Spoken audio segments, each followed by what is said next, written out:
मौर्य पर्वत के उत्ते गया और मैं कोशिश की कि इनू स्टडी किया जाए।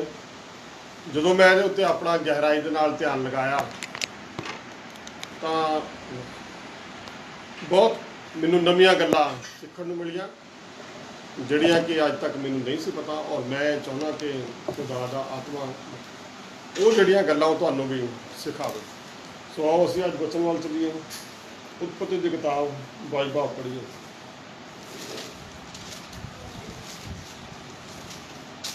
उत्पत्ति की किताब 22 बाब 1 तो 2। इन्हां गल्लां दे पिछों इउं होया कि परमेश्वर ने अब्राहम नूं परताया जी अते उस नूं आख्या अब्राहम नूं आख्या हे अब्राहम अगो उसने आख्या मैं हाज़र हाँ तां उसने आख्या हुण तू अपने पुत्तर नूं अपने इकलौते नूं जिस नूं तू प्यार करदा है अर्थात इसहाक नूं लैके मोरिया दी धरती नूं जा अते पहाड़ां विचों एक उत्ते जिहड़ा मैं तैनूं दसांगा उस नूं होम दी बलि करके चढ़ा। जी और देखो आप सारे जने अब्राहम की स्टोरी जानते हैं कि अब्राहम नूं खुदा ने एक बच्चा दिता इसहाक 100 साल की उम्र में जाके और सारा की उम्र बहुत बुढ़ी हो गई सी। खुदा ने जिहड़ा उन्हां नाल वादा किया सी कि आसमान के तारियां वाल देख और जमीन के जरियां वाल देखो इन्नी तेरी औलाद होगी। और देखो खुदा जो बड़े चमत्कार करता अपने वादे के मुताबिक खुदा ने जो उन्होंने नाल प्रॉमिस किया उस तरह उन्होंने बच्चा दिता और उस बच्चे नूं कुर्बानी मंगता। देखो किड्डा वड्डा टेस्ट आ। और इब्राहिम नूं एवें नहीं ईमानदारां दा बाप कहा जाता क्योंकि वो जानता सी इस गल नूं। वो इस वचन के उत्ते अड़ा और खड़ा होया सीगा। उन्होंने पता सी इस गल का कि प्रभु ने यहोवा परमेश्वर ने मेरे नाल यह वादा किया पाया कि तेरी औलाद आसमान के तारियां जिन्नी होगी। और उन्हें सरफा नहीं किया। उन्हें कहा भी जो यहोवा परमेश्वर तेरा हुक्म आ मैं उन्होंने मनण लई तैयार हाँ। और ये जिहड़ा वचन आ ये मौर्या पर्वत के उत्ते उन्होंने कहता लैके जा। अगे जाके आप देखते हैं कि मौर्या पर्वत की साड़ी जिंदगी की अहमियत आ। और मौर्या पर्वत होर अगे जाके गहराई दे विच पढ़ांगे कि सानू किस चीज़ में दर्शाता। और पहले देखो कि ये देखा जाए कि 4 नंबर वर्ष में पढ़ो।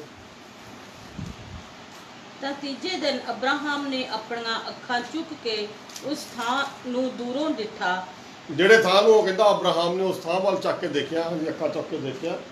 ਤਾਂ ਅਬਰਾਹਮ ਨੇ ਆਪਣੇ ਜਵਾਨਾਂ ਨੂੰ ਆਖਿਆ ਤੁਸੀਂ ਇੱਥੇ ਗਧੇ ਦੇ ਕੋਲ ਬੈਠੇ ਰਹੋ ਮੈਂ ਅਤੇ ਇਹ ਮੁੰਡਾ ਥੋੜੀ ਦੂਰ ਅੱਗੇ ਜਾਵਾਂਗੇ ਅਤੇ ਮੱਥਾ ਟੇਕ ਕੇ ਤੁਹਾਡੇ ਕੋਲ ਮੁੜ ਆਵਾਂਗੇ।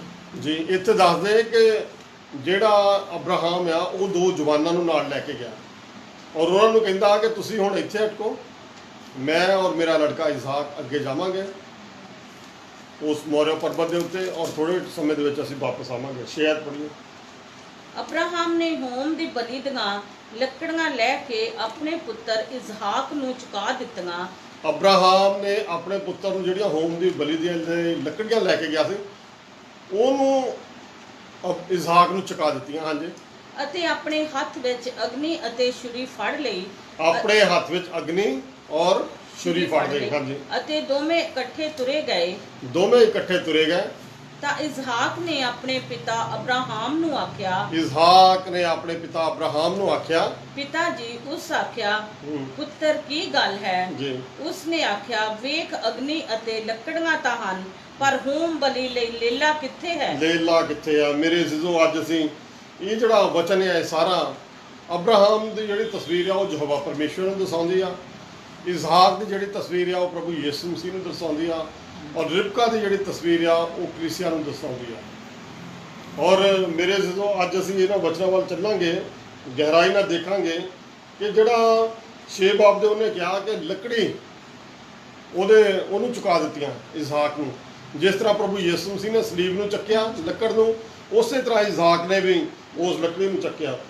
और वो इसहाक नूं पुछदा कि ਹੋਮ ਬਲੀ ਵੀ ਤੇਰੇ ਹੱਥ ਦੇ ਵਿੱਚ ਆ, ਲੱਕੜੀ ਵੀ ਤੇਰੇ ਹੱਥ ਦੇ ਵਿੱਚ ਆ, ਛੁਰੀ ਵੀ ਤੇਰੇ ਹੱਥ ਦੇ ਵਿੱਚ, ਚਾਕੂ ਤੇਰੇ ਹੱਥ ਵਿੱਚ ਆ, ਪਰ ਹੁਣ ਲੀਲਾ ਕਿੱਥੇ? ਔਰ ਲੀਲਾ ਉਹ ਪ੍ਰਭੂ ਅਬਰਾਹਮ ਕਹਿੰਦਾ ਕਿ ਉਹ ਆਪੇ ਖੁਦਾ ਉਹਦਾ ਹੀ ਵੀ ਇੰਤਜ਼ਾਮ ਕਰੂਗਾ, ਤੂੰ ਨਾ ਡਰ ਕਹਿੰਦਾ। ਔਰ ਇੱਥੇ ਦੇਖਦੇ ਆ ਜਾ ਕੇ ਕਿ ਜਿਹੜਾ ਲੀਲਾ ਆ, ਹਾਂਜੀ ਜੀ। ਅਬਰਾਹਮ ਨੇ ਆਖਿਆ, हे मेरे पुत्र, हे मेरे पुत्र, परमेश्वर होम बलि ਲਈ ਲੇਲਾ ਆਪ ਹੀ ਦਊਗਾ। ਪਰਮੇਸ਼ਵਰ ਹੋਮ ਬਲੀ ਦੇ ਲੇਲਾ ਆਪੇ ਹੀ ਉਹਦਾ ਇੰਤਜ਼ਾਮ ਕਰੂਗਾ। ਤਾਂ ਉਹ ਦੋਵੇਂ ਇਕੱਠੇ ਤੁਰੇ ਗਏ ਜੀ, ਉਹ ਦੋਵੇਂ ਇਕੱਠੇ ਤੁਰੇ ਗਏ ਜੀ। ਅੱਗੇ ਜਾ ਕੇ ਥੋੜਾ ਪੜ੍ਹ ਲਓ। ਉਹ ਉਸ ਥਾਂ ਉੱਤੇ ਜਾ ਪੁੱਜੇ ਜਿਹੜੀ 12 ਤੋਂ 14 ਪੜ੍ਹ ਲਓ। ਉਸਨੇ ਆਖਿਆ, ਇਸ ਮੁੰਡੇ ਨੂੰ ਹੱਥ ਨਾ ਲਾ ਅਤੇ ਨਾ ਹੀ ਉਸ ਨਾਲ ਕੁਝ ਕਰ। ਹੁਣ ਜਦੋਂ ਉਹਨਾਂ ਨੇ ਅਬਰਾਹਮ ਦਾ ਇਰਾਦਾ ਦੇਖ ਲਿਆ ਵੀ ਇਹ ਬਹੁਤ ਆਗਿਆਕਾਰ ਆ, ਉਹਨੂੰ ਟੈਸਟ ਕਰ ਲਿਆ। ਅਬਰਾਹਮ ਨੇ ਉੱਥੇ ਜਿਹੜੀ ਜਗਵੇਦੀ ਬਣਾਈ ਸੀ ਉਹਦੇ ਉੱਤੇ ਇਜ਼ਾਕ ਨੂੰ ਲਿਟਾ ਦਿੱਤਾ ਔਰ ਉਹਦੇ ਚਾਕੂ ਮਾਰਨ ਲੱਗਾ। ਉਸ ਵੇਲੇ ਖੁਦਾ ਦਾ ਦੂਤ ਉਹਨੂੰ ਕਹਿੰਦਾ ਕਿ ਅਬਰਾਹਮ ਇਸ ਮੁੰਡੇ ਨੂੰ ਤੂੰ ਨਾ ਛੇੜ। ਔਰ ਉਧਰੋਂ ਇੱਕ ਪਾਸੇ ਹਾਂਜੀ ਅੱਗੇ ਉਹਨੇ ਆਪਣੇ ਲੜਕੇ ਦਾ ਵੀ ਸਰਫਾ ਨਹੀਂ ਕੀਤਾ, ਉਹਦਾ ਇੱਕੋ ਹੀ ਬੇਟਾ ਸੀ। ਇਸੇ ਤਰ੍ਹਾਂ ਹੀ ਯਹੋਵਾ ਪਰਮੇਸ਼ਵਰ ਦਾ ਵੀ ਇੱਕੋ ਹੀ ਬੇਟਾ, ਇਕਲੌਤਾ ਬੇਟਾ ਪ੍ਰਭੂ ਯਿਸੂ ਮਸੀਹ ਸੀ। ਜਿਸ ਤਰ੍ਹਾਂ ਆਪਾਂ ਅੱਗੇ ਜਾ ਕੇ ਵਚਨ ਪੜ੍ਹਦੇ ਹਾਂ ਕਿ ਇਸ ਸੰਸਾਰ ਦੇ ਨਾਲ ਪ੍ਰਭੂ ਨੇ ਇਹੋ ਜਿਹਾ ਪਿਆਰ ਕੀਤਾ ਕਿ ਉਹਨੇ ਆਪਣਾ ਇਕਲੌਤਾ ਬੇਟਾ ਇਸ ਦੁਨੀਆ ਨੂੰ ਬਖਸ਼ ਦਿੱਤਾ ਤਾਂ ਜੋ ਕੋਈ ਵੀ ਉਸ ਤੇ ਈਮਾਨ ਲਿਆਏ ਨਿਰਾਸ਼ ਨਾ ਹੋਵੇ ਬਲਕਿ ਹਮੇਸ਼ਾ ਦਾ ਅਨੰਤ ਜੀਵਨ ਪਾਏ। ਜਿਸ ਤਰ੍ਹਾਂ ਯਹੂਨਾ 3:16 ਦੇ ਵਿੱਚ ਆਪਾਂ ਪੜ੍ਹਦੇ ਹਾਂ। ਔਰ ਇੱਥੇ ਵੀ ਇੱਕੋ ਹੀ ਲੜਕਾ, ਉਹਦਾ ਵੀ ਉਹਨੇ ਸਰਫਾ ਨਹੀਂ ਕੀਤਾ। ਹਾਂਜੀ ਅੱਗੇ ਪੜ੍ਹੋ।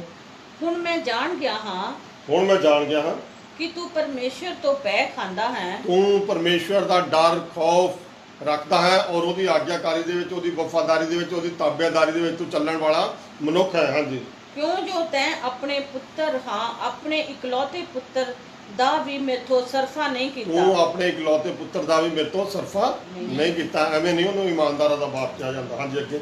ਜਦ ਅਬਰਾਹਮ ਨੇ ਆਪਣੀਆਂ ਅੱਖਾਂ ਚੁੱਕ ਕੇ ਡਿੱਠਾ ਤਾਂ ਵੇਖੋ ਉਹਦੇ ਪਿੱਛੇ ਇੱਕ ਛਤਰਾ ਸੀ। ਜਦ ਅਬਰਾਹਮ ਨੇ ਆਪਣੀਆਂ ਅੱਖਾਂ ਚੁੱਕੀਆਂ ਔਰ ਦੇਖਿਓ ਉੱਥੇ ਆਵਾਜ਼ ਆਈ ਕਿ ਉੱਥੇ ਇੱਕ ਲੇਲਾ ਸੀਗਾ, ਛਤਰਾ ਸੀਗਾ। ਹਾਂਜੀ, ਜਿਹਦੇ ਸਿੰਘ ਇੱਕ ਝਾੜੀ ਵਿੱਚ ਫਸੇ ਹੋਏ ਸਨ। ਜਿਹਦੇ ਸਿੰਘ ਇੱਕ ਝਾੜੀ ਦੇ ਵਿੱਚ ਫਸੇ ਹੋਏ ਸੀ। ਤਾਂ ਅਬਰਾਹਮ ਗਿਆ ਅਤੇ ਛਤਰੇ ਨੂੰ ਫੜ ਕੇ ਲੈ ਆਂਦਾ ਤਾਂ ਉਸਨੇ ਆਪਣੇ ਇਕਲੌਤੇ ਪੁੱਤਰ ਦੀ ਥਾਂ ਤੇ ਹੋਮ ਦੀ ਬਲੀ ਚੜਾਇਆ। ਉਸ ਛਤਰੇ ਨੂੰ, ਉਸ ਲੈਂਬ ਨੂੰ, ਉਸ ਲੇਲੇ ਨੂੰ ਆਪਣੇ ਪੁੱਤਰ ਦੀ ਜਗ੍ਹਾ ਉਹਦੀ ਬਲੀ ਬਣਾ ਕੇ ਚੜਾ ਦਿੱਤਾ। ਔਰ ਮੇਰੇ ਸਿੱਧੋ ਇਹ ਜਿਹੜਾ ਲੇਲਾ ਸੀਗਾ ਜਿਹੜਾ ਇੱਥੋਂ ਨਿਕਲਿਆ, ਇਹ ਜਿਹੜਾ ਲੇਲਾ ਆ ਇਹ ਵੀ ਪ੍ਰਭੂ ਯਿਸੂ ਮਸੀਹ ਨੂੰ ਦਰਸਾਉਂਦਾ ਹੈ। ਕਿਉਂਕਿ ਜਦੋਂ ਆਪਾਂ ਵਚਨ ਪੜ੍ਹਦੇ ਹਾਂ ਯਹੂਨਾ ਦੀ ਪੁਸਤਕ 1 ਬਾਬ ਦੀ 29 ਹੈ ਤਾਂ ਉਹਦੇ ਵਿੱਚ ਲਿਖਿਆ ਕਿ ਉਹ ਦੇਖੋ ਯਹੂਨਾ ਕਹਿ ਰਿਹਾ, ਉਹਦੀ ਗਵਾਹੀ ਦੇ ਰਿਹਾ ਪ੍ਰभु यीशु मसीह, जो दुनिया के सारे पाप उठाए जाता है। वो देखो जगत का लीला जो उस दुनिया के सारे पापों को उठाए जाता है। और अगे जाके आप रेवल्यूशन प्रकाशित वाक्य 7 बाब की 14 पढ़ते हैं तो कहता भी ये जोड़े बहुत विपता के विचों निकल के आया, इन्हों के जोड़े वस्त्र आ लीले के लहू के नाल धोते हुए आ। और 14 बाब जो आप पढ़ते हैं, पढ़ दो पहले है प्रकाशित वाक्य 14 बाब के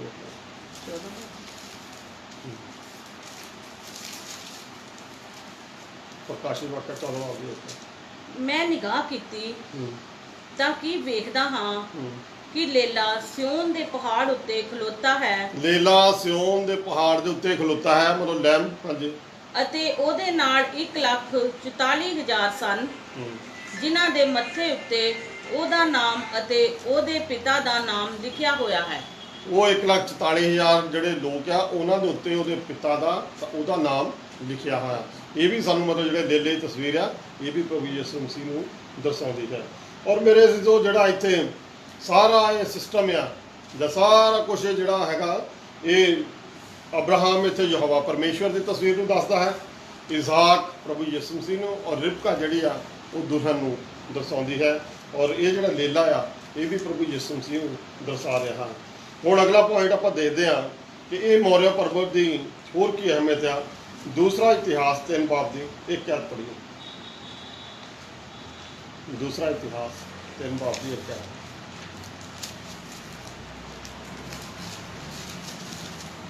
दूसरा इतिहास 3 बाब की 1 आयत। तद सुलेमान यरूशलेम ਵਿੱਚ ਮੋਰੀਆ ਪਹਾੜ ਦੇ ਉੱਤੇ ਉਸ ਉਸ ਥਾਂ ਯਹੋਵਾ ਦਾ ਭਵਨ ਬਣਾਉਣ ਲੱਗਾ ਆਰਾਮ ਨਾਲ ਹਾਂਜੀ ਜਿੱਥੇ ਸਾਰਾ ਸੁਲੇਮਾਨ ਜਿੱਥੇ ਉਹਦੇ ਪਿਤਾ ਦਾਊਦ ਨੂੰ ਉਸ ਦਾ ਦਰਸ਼ਨ ਹੋਇਆ ਸੀ ਜੀ ਉਸੇ ਥਾਂ ਜਿਹੜਾ ਅਰਨਾਨ ਜਬੂਸੀ ਦੇ ਪਿੜ ਵਿੱਚ ਦਾਊਦ ਨੇ ਤਿਆਰ ਕਰਕੇ ਠਹਿਰਾਇਆ ਹੋਇਆ ਸੀ ਹਾਂਜੀ ਇੱਕ ਵਾਰ ਦੁਬਾਰਾ ਪੜ੍ਹ ਲਓ ਆਰਾਮ ਨਾਲ ਤਦ ਸੁਲੇਮਾਨ ਯਰੂਸ਼ਲਮ ਵਿੱਚ ਮੋਰੀਆ ਪਹਾੜ ਉੱਤੇ ਉਸੇ ਥਾਂ ਯਹੋਵਾ ਦਾ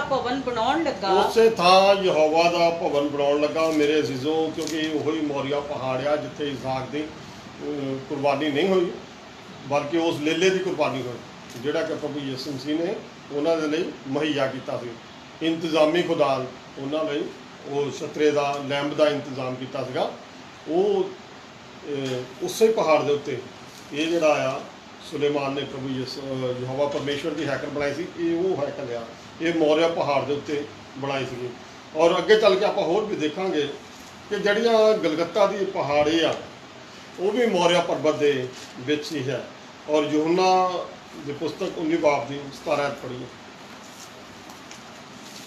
ਯੂਹੰਨਾ ਦੀ ਕਿਤਾਬ 19 ਬਾਬ ਦੀ 17 ਆਇਤ ਤਦ ਉਹਨਾਂ ਨੇ ਯਿਸੂ ਨੂੰ ਫੜ ਲਿਆ ਅਤੇ ਉਹ ਆਪੇ ਸਲੀਬ ਚੁੱਕੀ ਬਾਹਰ ਉਸ ਥਾਂ ਨੂੰ ਗਿਆ ਜਿਹੜਾ ਖੋਪੜੀ ਦਾ ਕਹਾਉਂਦਾ ਅਤੇ ਇਬਰਾਨੀ ਭਾਸ਼ਾ ਵਿੱਚ ਉਹਨੂੰ ਗਲਗਥਾ ਕਹਿੰਦੇ ਸਨ ਇਬਰਾਨੀ ਭਾਸ਼ਾ ਦੇ ਵਿੱਚ ਉਸ ਜਗ੍ਹਾ ਨੂੰ ਗਲਗਥਾ ਕਹਿੰਦੇ ਸੀਗੇ ਔਰ ਗਲਗਥਾ ਜਿਹੜਾ ਇੱਕ ਉਹ ਜਗ੍ਹਾ ਆ ਜਿਹੜੇ ਮੋਰੀਆ ਪਰਬਤ ਇੱਕ ਬਹੁਤ ਵੱਡਾ ਪਹਾੜ ਆ ਜਿਸ ਤਰ੍ਹਾਂ ਹਿਮਾਲਿਆ ਪਰਬਤ ਆ ਇਸੇ ਤਰ੍ਹਾਂ ਉਹਦੀਆਂ ਛੋਟੀਆਂ ਜਿਹੜੀਆਂ ਪਹਾੜੀਆਂ ਉਹ ਇੱਕ ਗਲਗੱਤਾ ਦੀ ਜਗ੍ਹਾ ਸੀਗੀ ਗਲਗੱਤਾ ਦੀਆਂ ਪਹਾੜੀਆਂ ਸੀਗੀਆਂ ਉੱਥੇ ਪ੍ਰਭੂ ਯਿਸੂ ਮਸੀਹ ਨੂੰ ਸਲੀਬੀ ਮੌਤ ਦਿੱਤੀ ਗਈ ਔਰ ਉਹ ਇਸ ਤਰ੍ਹਾਂ ਦੀ ਜਗ੍ਹਾ ਬਣੀ ਪਈ ਸੀ ਕਿ ਜਿਸ ਤਰ੍ਹਾਂ ਇੱਕ ਖੋਪੜੀ ਵਾਲਾ ਜਗ੍ਹਾ ਹੋਵੇ ਔਰ ਜਦੋਂ ਆਪਾਂ ਹੋਰ ਵੀ ਪੜ੍ਹਦੇ ਹਾਂ ਲੂਕਾ 23 ਬਾਬ ਦੀ 33 ਹੈ ਇੱਥੇ ਕਲਵਰੀ ਕਿਹਾ ਗਿਆ ਕਲਵਰੀ ਔਰ ਗਲਗੱਥਾ ਇੱਕੋ ਹੀ ਚੀਜ਼ ਹੈ ਲੂਕਾ 23 ਦੀ ਵਿੱਚ ਅਤੇ ਜਦ ਉਸ ਥਾਂ ਪਹੁੰਚੇ ਜੋ ਕਲਵਰੀ ਕਹਾਉਂਦਾ ਹੈ ਜਦ ਉਹ ਉਸ ਥਾਂ ਪਹੁੰਚੇ ਜਿੱਥੇ ਜਿਹੜਾ ਕਲਵਰੀ ਕਹਾਉਂਦਾ ਹੈ ਤਾਂ ਉਹਨੂੰ ਉੱਥੇ ਸਲੀਬ ਤੇ ਚੜਾਇਆ ਉਹਨੂੰ ਉੱਥੇ ਪ੍ਰਭੂ ਯਿਸੂ ਮਸੀਹ ਨੂੰ ਸਲੀਬ ਤੇ ਚੜਾਇਆ ਅਤੇ ਉਹਨਾਂ ਬੁਰਿਆਰਾਂ ਨੂੰ ਵੀ ਇੱਕ ਸੱਜੇ ਅਤੇ ਦੂਆ ਖੱਬੇ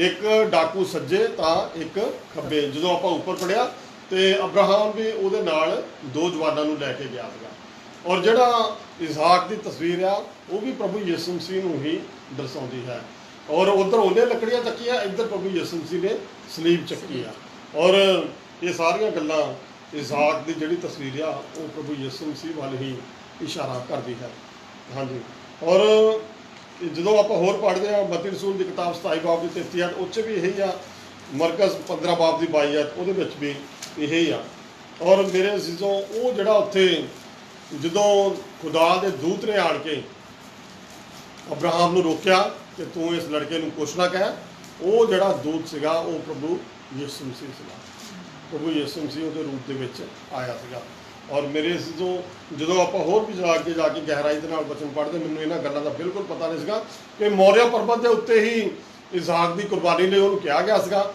ਲੇਕਿਨ ਉੱਥੇ ਇਸਹਾਕ ਦੀ ਕੁਰਬਾਨੀ ਨਹੀਂ ਹੋਈ ਯਹੋਵਾ ਪਰਮੇਸ਼ਵਰ ਨੇ ਉਹਨਾਂ ਦੇ ਲਈ ਇੰਤਜ਼ਾਮ ਕਰ ਦਿੱਤਾ ਲੈਂਬ ਦਾ ਉਹਦਾ ਲੇਲੇ ਦਾ ਇੱਕ ਇੰਤਜ਼ਾਮ ਕਰ ਦਿੱਤਾ ਔਰ ਜੇਕਰ ਉੱਥੇ ਇਸਹਾਕ ਦੀ ਕੁਰਬਾਨੀ ਹੋ ਜਾਂਦੀ ਤਾਂ ਪ੍ਰਭੂ ਯਿਸੂ ਮਸੀਹ ਦੀ ਕੁਰਬਾਨੀ ਨਹੀਂ ਸੀ ਹੋਣੀ ਪਰ ਪ੍ਰਭੂ ਯਹੋਵਾ ਪਰਮੇਸ਼ਵਰ ਦਾ ਇਹ ਪਲਾਨ ਸੀਗਾ ਕਿ ਇਹ ਜਿਹੜਾ ਇਸਹਾਕ ਦੀ ਜੇ ਕੁਰਬਾਨੀ ਹੋਊਗੀ ਤਾਂ ਇਹ ਤਾਂ ਕੁਛ ਲੋਕਾਂ ਦੀ ਹੋਊਗੀ ਲੇਕਿਨ ਪ੍ਰਭੂ ਯਿਸੂ ਮਸੀਹ ਦਾ ਜਿਹੜਾ ਮਹਾਨ ਬਲੀਦਾਨ ਆ ਉਹ ਸਾਰੀ ਦੁਨੀਆ ਲਈ ਹੋਵੇਗਾ ਔਰ ਜਿਹੜਾ ਇਸਹਾਕ ਸੀਗਾ ਉਹ ਅਬਰਾਹਮ ਤੋਂ ਔਰ ਸਾਰਾ ਤੋਂ ਸੀਗਾ ਲੇਕਿਨ ਪ੍ਰਭੂ ਯਿਸੂ ਮਸੀਹ ਜਿਹੜਾ ਸੀਗਾ ਉਹ ਸਿਰਫ ਪਵਿੱਤਰ ਆਤਮਾ ਦੀ ਅਗਵਾਈ ਦੇ ਨਾਲ ਉਹਦਾ ਜਨਮ ਹੋਇਆ ਸੀ ਔਰ ਹੋਲੀ ਸਪਿਰਿਟ ਦੇ ਨਾਲ ਹੀ ਉਹ ਪੈਦਾ ਹੋਇਆ ਸੀਗਾ ਔਰ ਦੂਸਰੇ ਪਾਸੇ 30 ਸਾਲ ਦੀ ਉਮਰ ਦੇ ਵਿੱਚ ਪ੍ਰਭੂ ਯਿਸੂ ਮਸੀਹ ਨੂੰ ਸਲੀਬੀ 33 ਸਾਲ ਦੀ ਉਮਰ ਦੇ ਵਿੱਚ ਦਿੱਤੀ ਗਈ ਔਰ 32-33 ਸਾਲ ਦੀ ਉਮਰ ਦੇ ਵਿੱਚ ਹੀ ਇਸਹਾਕ ਨੂੰ ਜਦੋਂ ਉੱਥੇ ਬਣਾਇਆ ਗਿਆ ਮੋਰੀਆ ਪਰਬਤ ਦੇ ਉੱਤੇ ਉਦੋਂ ਇਹਦੀ ਵੀ ਇੰਨੀ ਹੀ ਉਮਰ ਸੀਗੀ ਔਰ ਮੇਰੇ ਅਜ਼ੀਜ਼ੋ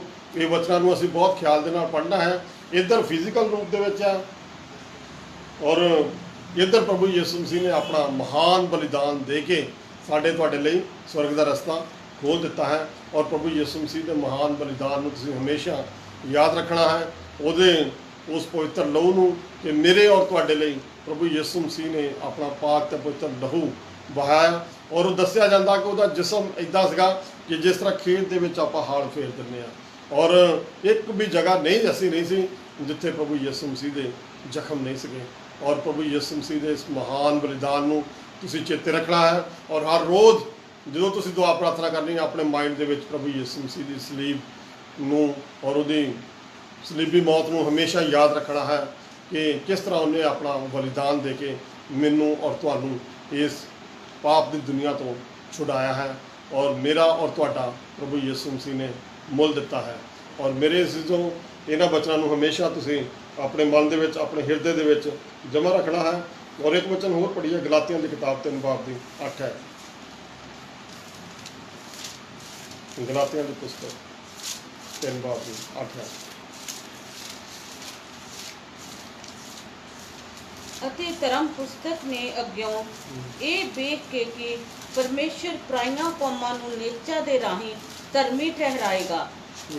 ਇਹ ਧਰਮ ਪੁਸਤਕ ਦੇ ਅੱਗਿਓਂ ਇਹ ਵੇਖ ਕੇ ਕਿ ਪਰਮੇਸ਼ਰ ਪਰਾਈਆਂ ਕੌਮਾਂ ਨੂੰ ਨੇਚਾ ਦੇ ਰਾਹੀਂ ਧਰਮੀ ਠਹਿਰਾਏਗਾ। ਨੇਚਾ ਦੇ ਰਾਹੀਂ ਧਰਮੀ ਠਹਿਰਾਵੇਗਾ। ਮੇਰੇ ਅਜ਼ੀਜ਼ੋ ਅਸੀਂ ਔਰ ਤੁਸੀਂ ਜਿਹੜੇ ਉਹ ਪਰਾਈਆਂ ਕੌਮਾਂ ਆ ਔਰ ਅਸੀਂ ਉਸ ਨੇਚਾ ਦੇ ਨਾਲ ਹੀ ਧਰਮੀ ਠਹਿਰਾਏ ਜਾਵਾਂਗੇ। ਹਾਂਜੀ, ਅਬਰਾਹਮ ਨੂੰ ਅੱਗੋਂ ਹੀ ਇਹ ਖੁਸ਼ਖਬਰੀ ਸੁਣਾਈ ਕਿ ਸਭ ਕੌਮਾਂ ਤੇਰੇ ਵਿੱਚ ਮੁਬਾਰਕ ਹੋਣਗੀਆਂ। ਅਬਰਾਹਮ ਨੂੰ ਇਹ ਖੁਸ਼ਖਬਰੀ ਸੁਣਾਈ ਗਈ ਕਿ ਸਭ ਕੌਮਾਂ ਤੇਰੇ ਵਿੱਚ ਮੁਬਾਰਕ ਹੋਣਗੀਆਂ, ਕਿਉਂਕਿ ਖੁਦਾ ਦੇ ਪਾਕ ਕਲਾਮ ਦਾ ਇਹ ਫੈਸਲਾ ਹੈ ਕਿ ਜਿਹੜਾ ਅਬਰਾਹਮ, ਇਜ਼ਾਕ, ਯਾਕੂਬ ਤੇ ਇਜ਼ਰਾਈਲ ਦਾ ਨਾਮ ਲੈ ਕੇ ਬਰਕਤ ਮੰਗੂਗਾ ਉਹ ਆਸ਼ੀਸ਼ ਤੇ ਬਰਕਤ ਉਹਨੂੰ ਦਿੱਤੀ ਜਾਵੇਗੀ। ਔਰ ਮੇਰੇ ਅਜ਼ੀਜ਼ੋ ਖੁਦਾ ਨੇ ਯਹੋਵਾ ਪਰਮੇਸ਼ਰ ਨੇ ਸਪੈਸ਼ਲ ਇੱਕ ਅਬਰਾਹਮ ਨੂੰ ਇਹ ਗਿਫਟ ਦਿੱਤਾ ਹੈ, ਇਜ਼ਾਕ ਨੂੰ, ਯਾਕੂਬ ਨੂੰ, ਕਿ ਜਿਹੜੇ ਲੋਕ ਵੀ ਆਪਣੀ ਪ੍ਰਾਰਥਨਾ ਦੇ ਵਿੱਚ ਇਹ ਕਹਿਣਗੇ ਕਿ ਅਬਰਾਹਮ, ਇਜ਼ਾਕ, ਯਾਕੂਬ ਦਾ ਖੁਦਾ ਉਹੀ ਅਬਰਾਹਮ, ਇਜ਼ਾਕ, ਯਾਕੂਬ ਤੇ ਇਜ਼ਰਾਈਲ ਵਾਲੀਆਂ ਆਸ਼ਾ ਤੇ ਬਰਕਤਾਂ ਵੀ ਉਹਨਾਂ ਦੇ ਘਰ ਦੇ ਉੱਪਰ, ਉਹਨਾਂ ਦੇ ਪਰਿਵਾਰ ਦੇ ਉੱਪਰ, ਉਹਨਾਂ ਦੇ ਬੱਚਿਆਂ ਦੇ ਉੱਪਰ ਆ ਜਾਣਗੀਆਂ।